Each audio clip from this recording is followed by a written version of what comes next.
하나님 말씀 마가복음 6장 45절입니다.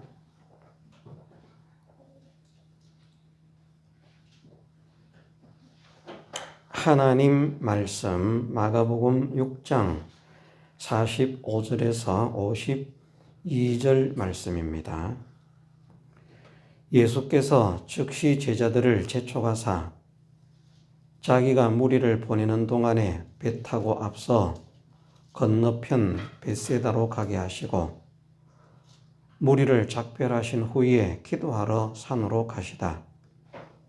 저물매 배는 바다 가운데 있고 예수는 홀로 무태 계시다가 바람이 거스림으로 제자들의 배로이 놓쳤는 것을 보시고 밤 사경쯤에 바다 위로 걸어서 저희에게 오사 지나가려고 하시매 제자들이 그의 바다 위로 걸어오심을 보고 유령인가 하여 소리 지르니 저희가 다 예수를 보고 놀람이라. 이에 예수께서 곧 더불어 말씀하여 가라사대 안심하라 내니 두려워 말라 하시고 배에 올라 저희에게 가시니 바람이 그치는지라. 제자들이 마음에 심히 놀라니 이는 저희가 그 떡 떼시던 일을 깨닫지 못하고 도리어 그 마음이 둔하여졌음이러라. 아멘.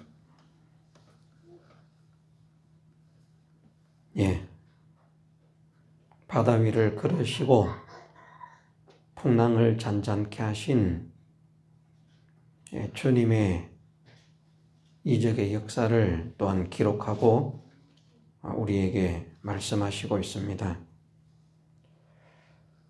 먼저 참고적으로 45절 말씀에서 번역을 고쳐야 할 부분이 있습니다. 무리를 보내는 동안에 배 타고 앞서 건너편 벳세다로 가게 하셨다. 개역 성경도 이렇게 번역이 되어 있고 개역 개정도 이렇게 번역이 되어 있습니다만은 건너편 벳세다로 가게 하시고가 아니고 벳세다 건너편으로 가게 하시고 그렇게 번역이 되어야 정상입니다. 마태복음이나 또 누가복음이나 요한복음의 말씀과 대조를 해보면 그 사실을 알 수 있을 것입니다. 오병이어의 이적을 행하신 곳이 벳세다와 가까운 곳에 있는 들판에서 행하신 이적입니다. 옛날 우리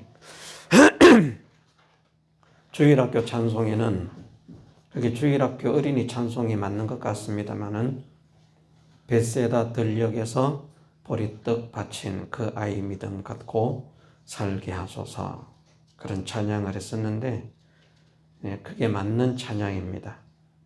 예수님께서 이적을 행하신 것이 벳세다고 마태복음이나 요한복음에서는 예수님께서 그 벳세다 건너편 게네사렛 지방 그래서 가버나움에 들어가는 것을 말씀하시고 있습니다. 원어상으로 보면 이렇게도 번역할 수 있고 저렇게도 번역할 수 있습니다. 원어상으로는 보면 다른 곳은 없고 요 한 곳만 있다고 하면 건너편 벳세다로 가게 하시고 라고 번역된 것이 전혀 무리가 없습니다. 그런데 헬라어나 히브리어를 보면 그 번역의 순서가 항상 일정하지 않습니다. 이렇게 단어가 순서 배열이 이렇게 저렇게 되어 있어도 순서 배열 따라서 번역을 하는 것은 아니고 그 앞뒤 상황이나 문맥이나 이런 것에 맞춰서 또 전체의 성경에 맞춰서 번역을 하면 제대로 번역을 하는 것이라 그렇게 말을 할 수 있는데, 어쨌든 마가복음에서는 개역도 개역개정도 건너편 벳세다로 가게 하시고 라고 번역이 되었습니다. 이것은 벳세다 건너편으로 가게 하시고 라고 생각을 하면 됩니다. 만일 이렇게밖에 번역할 수 없다고 하면 성경은 거짓 기사들이 되는 겁니다. 다른 곳에서는 게네사렛으로 가게 하셨는데,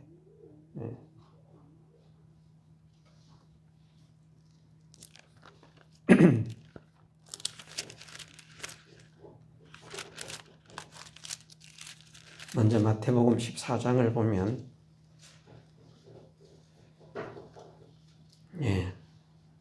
마태복음 14장 22절에서 33절까지는 물 위를 걸으시고 바다를 잔잔케 하신 예수님의 이적이 기록되어 있고, 34절에 보면 저희가 건너가 게네사렛 땅에 이르렀다고 말씀을 하십니다. 그렇죠. 게네사렛에 들어가신 것이죠. 요한복음 6장에서도 보면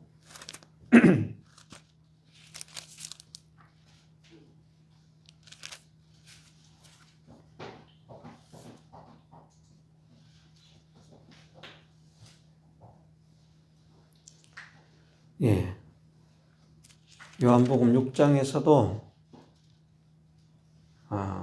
1절에서부터 15절까지는 오병이어의 이적을 기록하시고 16절 이제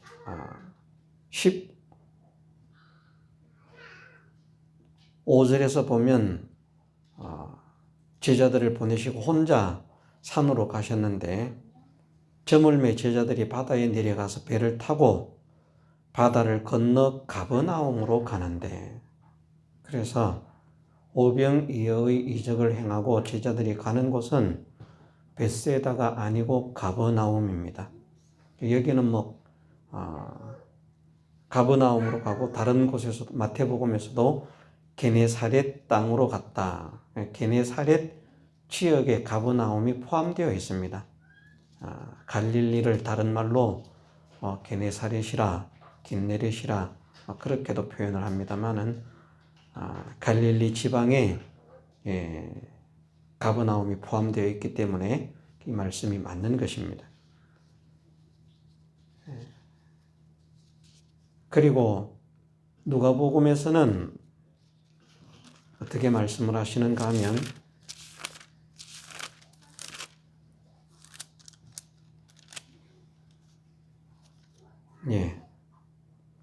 오병이어의 이적을 어디서 행하시는가? 누가복음 9장 10절에서 보면 사도들이 돌아와 자기들의 모든 행한 것을 예수께 고한데 데리시고 따로 벳세다라 하는 고을로 떠나가셨으나, 일단 벳세다라고 하는 마을로 가셨습니다. 그런데 무리가 알고 따라왔습니다. 그래서 예수님께서 이제 들판으로 나오시는 것이죠.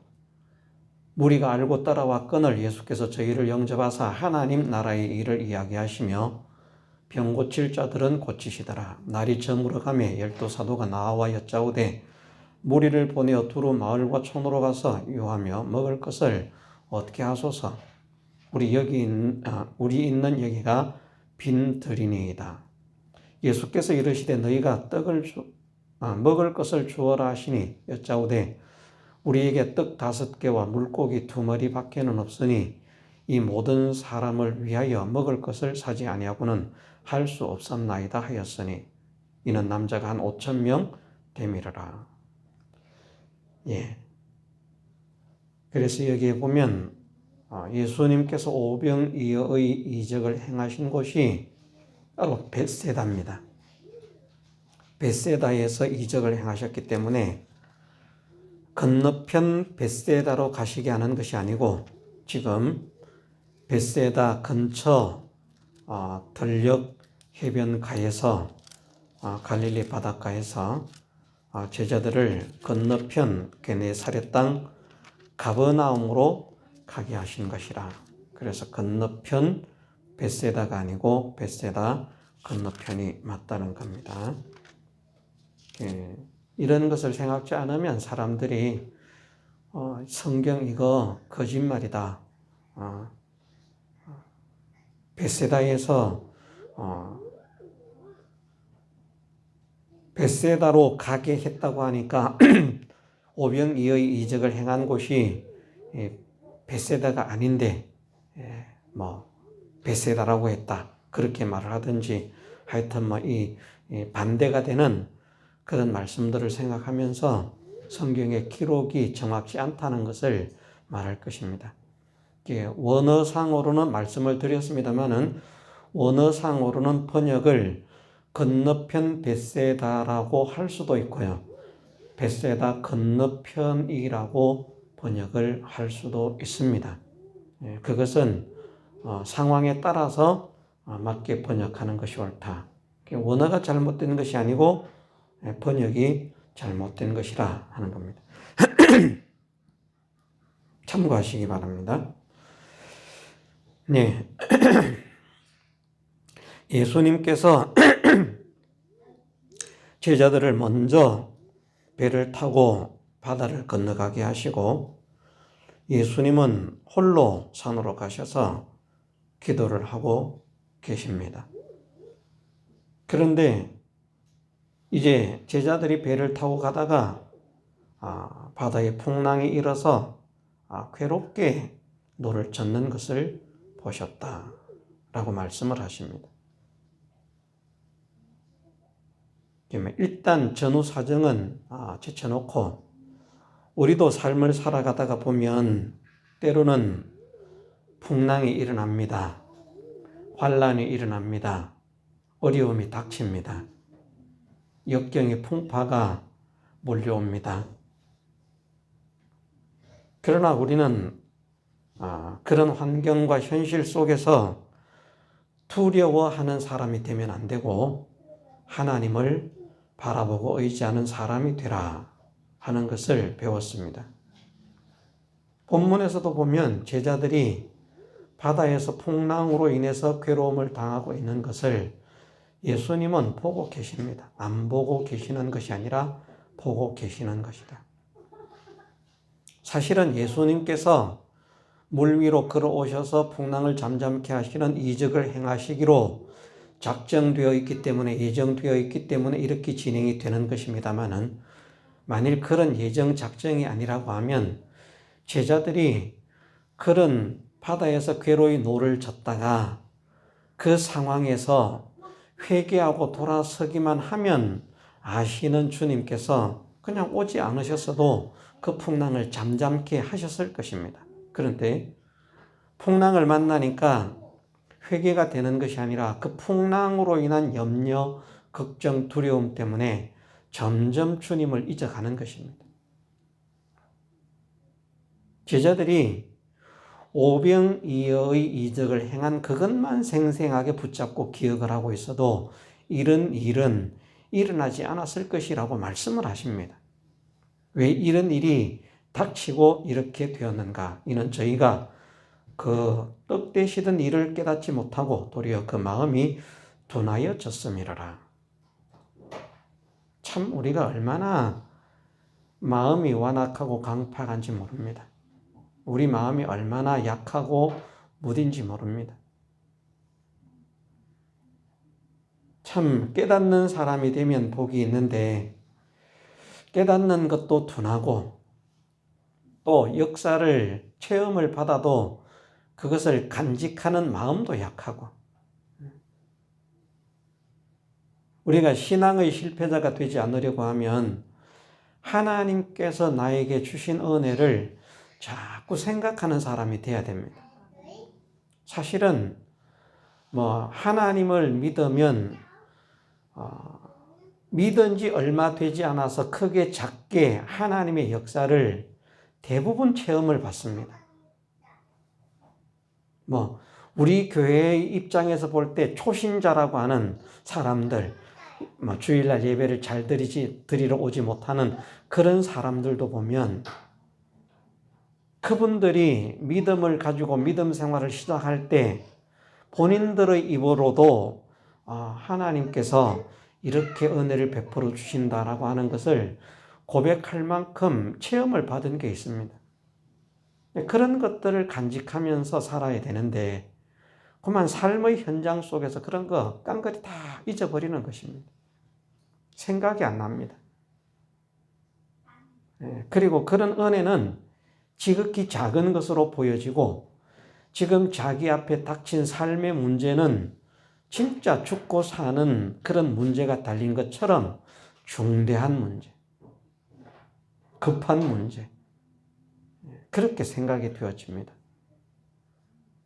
우리의 모든 현실이 그렇습니다. 신앙을 양보하고 믿음의 길에서 떠나는 사람들이나 실족하는 사람들이나 신앙이 식어지는 사람들, 그 원인들은 한결같이 한 가지입니다. 하나님께서 주신 사랑과 은혜를 잊어버리고 하나님이 어떤 분인 것을 잊어버리기 때문에 그러한 결과가 나타나게 되는 것을 말씀을 하십니다. 그러나 우리는 생각을 해야 됩니다. 우리는 이미 익히 알고 있기 때문에 우리가 시련을 당하고 환난을 당하고 역경과 풍파를 만난다고 할지라도 안 만나면 좋겠습니다. 저도 우리 교회 성도들이 지금 시련 당할 만큼 연단 당할 만큼 당하지 않았습니까? 제가 그런 생각을 하거든요. 이만큼 이 교회가 이만큼 시련을 당했으면 당할 만큼 다 당한 것 아닙니까? 지금 50년 역사인데 교회가 요만큼밖에 안 된다. 이것은 하나님 앞에도 죄송하고 창피한 일이고요. 사람들에게도 죄송하고 창피한 일이고, 어떤 교회들은 세운 지 얼마 안 됐는데도 100명, 200명, 300명, 500명, 1000명이 되는데 50년 역사에 이루고 있으면 정말 우리가 기가 찬 일 아닙니까?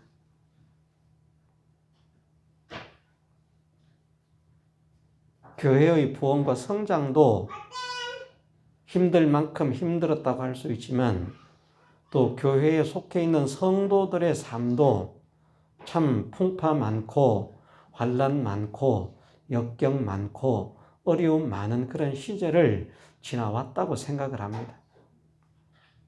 하나님께서는 아니라고 하실지 몰라도 우리 생각으로, 제 생각으로는 그렇습니다. 이제 그만 좀 은혜를 베푸시면 얼마나 좋겠습니까? 긍휼을 베풀어 주시면 얼마나 좋겠습니까? 자비를 베풀어 주시면 얼마나 좋겠습니까? 우리 이 자리를 떨치고 일어나서 하나님의 영광을 드러낼 수 있는, 하나님의 능력을 증거할 수 있는, 하나님의 복음을 전파할 수 있는 그런 일에 쓰임을 받을 수 있는 복음의 능력자, 복음의 향기, 그리스도의 빛이 되어질 수 있도록 은혜를 주시면 좋겠습니다. 그렇게 소원을 하고 생각을 합니다. 이제는 좀 하실 때가 되지 않았습니까? 그래서 앞으로 더 큰 어려움이나 시련이나 환난이나 역경이나 풍파를 만나지 않으면 좋겠습니다. 그래도 모르지 않습니까? 우리가 생각할 때는 이만큼 당했으면 했는데 하나님 보실 때는 너희는 아직도 멀었다. 너희가 지은 죄가 이것 가지고는 안 된다. 더 연단받고 더 고생해야 된다. 또는 더 크게 쓰기 위해서 더 연단받고 더 고생해야 된다. 여러 가지로 이유로서 원인으로서 우리에게 환난과 풍파와 역경이 몰아친다고 할지라도 그것은 결코 우연히 우리에게 주어진 것은 하나도 없습니다. 다 하나님께서 뜻을 가지고 당하게 하시는 현실입니다. 그러면서 하나님은 우리의 현실 속에서 우리의 당하는 모든 것을 아십니다. 모르실 수가 없지 않습니까?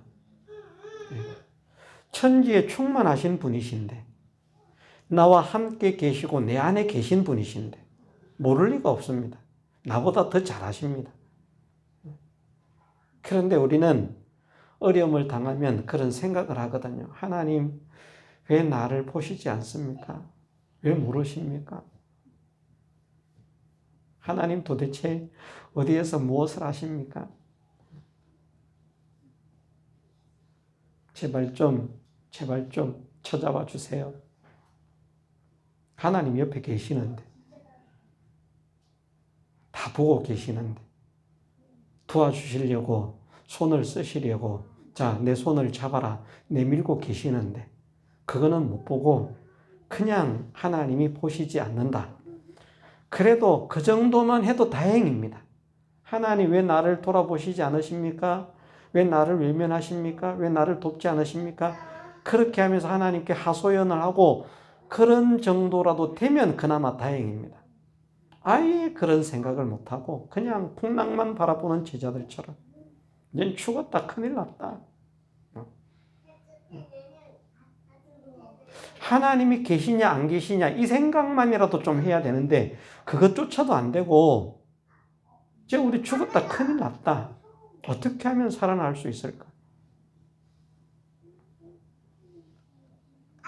예수님께서 물 위로 걸어오셔도 예수님이라고 믿어지지 않고 유령이다. 참 귀신이 무서운지 풍랑이 무서운지 한번 겪어봐야 알 수는 있겠는데요. 풍랑 때문에 죽겠다고 어우성을 치던 사람들이 바다 위로 걸어오시는 예수님을 보고 유령이라 하고 또 소리를 지른다. 풍랑이 또 안 보입니다. 유령만 보입니다. 우리가 그런 사람입니다. 우리 앞에 어려움이 당하면 그 어려움 속에서 주님의 약속을 보고 주님의 능력을 보고 주님의 사랑을 보고 믿음을 회복해 가는 사람이 아니라 더욱더 하나님께 매달려야 되겠다, 의지해야 되겠다, 그런 사람이 되는 것이 아니라 자꾸 그 어려움에만 집중해서 그것만 쳐다보고, 풍랑도 무서운데 유령은 더 무서운가 봐요. 제가 생각할 때는 풍랑이 더 무서울 것 같은데 아닙니까? 유령이 더 무서운 사람도 있죠, 그죠? 그런데 이런 상황에서 유령이 문제입니까, 이거? 이것은 무엇을 말씀하시는가 하면 자꾸 어렵고 힘든 것만 어렵고 힘들게 보여지는 시각을 가지고 있다는 것을 말씀하시는 것입니다. 무엇 때문에? 하나님께서 베푸신 은혜 역사들을 생각지 않기 때문에.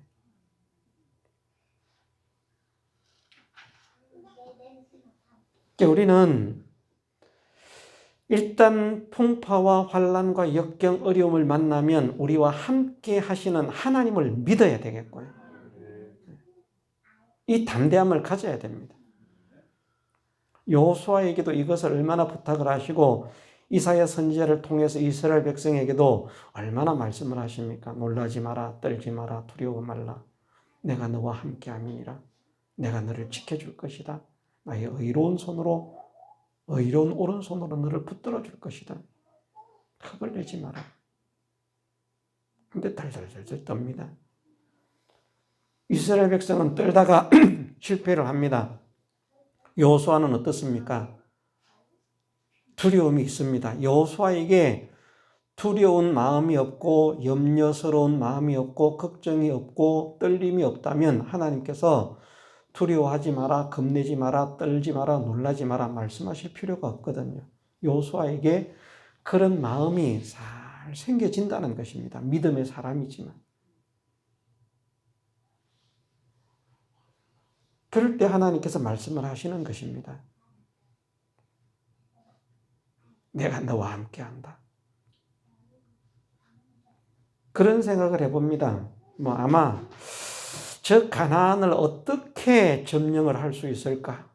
그런 염려가 아니고 그런 걱정이 아니고 자기보다 위대하다고 생각했던 서성인 모세, 능력을 행하면서 이스라엘 백성들을 이끌었던 모세. 그런데 그 모세를 이스라엘 백성들은 어떻게 대했습니까?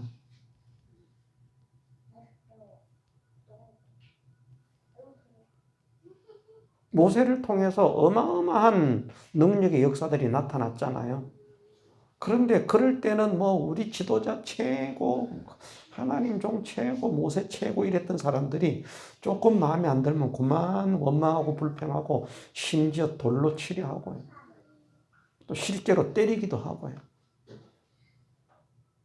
자기 마음에 하면 조금만 안 들면 그만 거역하고 반항하고 모세 따를 필요 없다. 저거 필요 없다. 좋을 때는 예 해놓고 조금 안 좋은 일 당하면 그만 저런 거 따라갈 필요가 없다. 그렇게 완악하고 강팍한 이스라엘 백성인 걸 알거든요. 그래서 가나안을 정복해 하실 하나님의 능력을 못 믿어서 두려운 것이 아니라 이 사람들이 정말 나를 잘 순종할 수 있을까? 어쩌면 그런 두려움이 더 컸을지도 모릅니다. 정확한 것은 알 수 없지만 가나안을 정복하지 못하리라는 그런 두려움을 가졌다고는 생각지 않습니다. 전례를 보았을 때. 그런데 이스라엘 백성들의 완악하고 강팍함은 알거든요. 그게 40년 광야 생활 속에서도 여실히 드러났습니다. 그 앞에도 마찬가지였지만 가데스 바네아에 도착하기 전에도 마찬가지였지만 가데스 바네아에 도착한 이후에 그리고 가나안에 들어가지 못하리라는 말을 듣고 39년 광야를 헤매면서 이스라엘 백성은 똑같은 짓을 되풀이하는 겁니다. 변한 게 없어요. 갈수록 우리가 모세를 존경해야 됩니다. 이런 게 없어요. 그러면 야, 이 사람들이 변화가 돼 가는구나. 점점 신앙이 자라가는구나. 우리가 점점 하나가 돼 가는구나. 우리가 점점 단합이 돼 가는구나. 야, 정말 모든 사람들이 순종적인 사람들이 되어 가는구나. 이것을 좀 어느 정도 느낄 수 있을 것인데 좀 좋으면 좋다고 조금만 싫으면 그만 또 원망하고 불평하고 그게 뭐 재벌어게 못 준다고 어디 가겠습니까 그게. 그러니 그런 완하고 강팍한 이스라엘 백성을 끌고 가려고 하는 것이 얼마나 힘든 것인가. 정말 이들이 나를 잘 순종할까? 나를 잘 따를까? 그런데 하나님은 두려워하지 말고 떨지 말고 걱정하지 마라. 나만 믿어라. 하나님을 믿으니까 그것도 변화가 되네요. 그 원망 많고 불평 많던 이스라엘 백성들이 말도 안 되는 걸 시켜도 순종을 한다. 생각을 해보십시오. 할례를 행하려고 하면 요단을 건너기 전에 행하고 할례를 먼저 행하고 요단을 다 낫고 난 다음에 건너가면 얼마나 좋습니까? 그죠? 할례를 행하면 한 3, 4일, 뭐 길게는 한 일주일 잘 움직이지도 못하는데 싸워야 될 사람들이 얼마나 머리가 나쁩니까? 사람들 생각할 때. 그런데 아무 말도 없이 요단 턱 건너놓고는 다시 돌아갈 수 없도록 물을 다 흐르게 만들어 놓고는 할례를 행하라. 그러면은 순종 안 하면요. 모세 때처럼 그렇게 순종을 안 하면요. 우리가 지도자를 잘못 세웠다. 완전 돌대가리를 세웠다. 할례를 행하라고 할 것 같으면 건너오기 전에 거기서 먼저 하라고 하지. 왜 건너와가지고 건너갈 수도 없는 이런 상황 만들어졌는데 앞에는 지금 저기 버티고 있는데 여기서 할례를 행하라는 말이냐.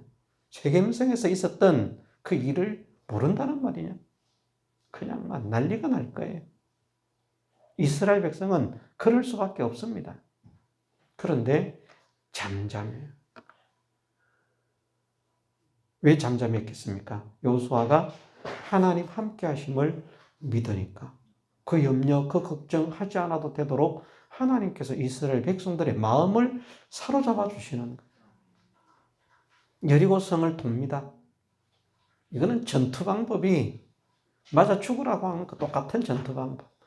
그것도 하루도 아니고 엿새 동안을 돌다가 7일째는 죽으라 하고 7바퀴를 또 돌아야 돼요. 무슨 이런 전법이 다 있나요? 오히려 싸움을 위해서는 뭐 좀 쉬면서 힘을 비축하라고 하든지 끽소리도 못 내게 하고 말이야. 사람들을 이렇게 혹사를 시켜가면서 헌리를 시켜가면서. 그런데 한 명도 그것에 대해서 원망하거나 불평하는 사람이 없도록 하나님께서 이스라엘 백성들의 마음을 사로잡아 주셨어요. 정말 변하기 힘든 사람들의 마음까지도 변화를 시켜주신 하나님이십니다. 이거는 이적을 행하는 것보다 더 힘듭니다. 그래서 성경이 어떻게 말씀하시는가 하면 자기를 다스리는 것이 성을 얻는 것보다 낫다고. 사람 변하는 게요, 정말 어렵습니다. 목사도 정말 잘 안 변합니다. 저도 저를 생각해 보면 참 잘 안 변해요. 뭐 많이 변화되고 조금씩 변화되고 있는 것은 맞는 것 같은데 지나놓고 보면 요 정도는 변화됐구나 이런 게 느껴지는 것 같은데 정말 변화가 잘 안 됩니다. 얼마나 힘든지 모릅니다. 그런데 하나님은 모든 것을 하십니다. 그 하나님께서 우리와 함께 하시고 주님 약속하지 않으셨습니까? 세상 끝날까지 내가 너희와 항상 함께 있으리라. 우리와 함께 하시는 하나님을 잊지 마십시다. 모르시는 것 아닙니다. 외면하시지 않습니다. 버려두지 않습니다. 방치하지 않습니다. 내 부모는 너를 버릴지라도 나는 너를 결코 버리지 않는다는 것을 약속하셨습니다. 그 하나님을 믿고 나아가는 우리. 그러면 이런 문제가 안 일어납니다. 사실은.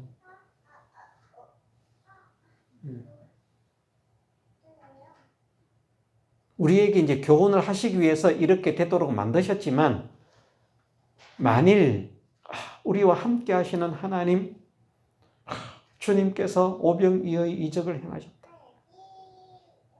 이런 주님, 그런 주님의 역사가 무엇을 나타내고 있는가? 그 표적을 깨닫고 그러면 이런 풍랑 일어날 것도 없고 풍랑이 일어났다고 해도 예수님 오시기도 전에 그 믿음으로 잠재울 수 있는데 전혀 그런 것을 깨닫지 못하고 풍랑만 바라보는 제자들, 우리가 그런 사람이 되지 않게 하옵소서. 기도하십시다. 우리가 이 실수를 정말 잘하거든요. 자꾸 현실만 보는, 보이는 것만 보는, 어려운 것만 보는, 환난만 보는, 문제만 보는.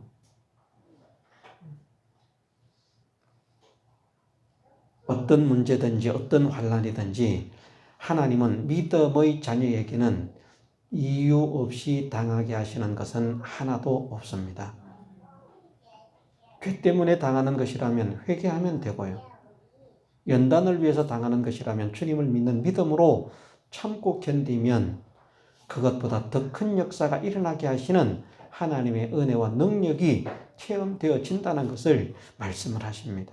우리가 풍랑을 바라보지 말고 그 풍랑 당한 것을 알고 계신 주님이시라 하는 이 말씀을 통해서 내 모든 형편과 내 모든 사정과 내 모든 입장을 나보다 더 잘 알고 계신 하나님이심을 믿게 하시고 이 하나님이 나와 함께 하심을 믿게 하시고 이 하나님께 모든 것을 맡기고 의지하며 나아가는 사람이 되게 하옵소서. 우리 함께 기도하면서 그런 믿음의 사람으로 자라가게 해주시기를 주님의 이름으로 축원합니다.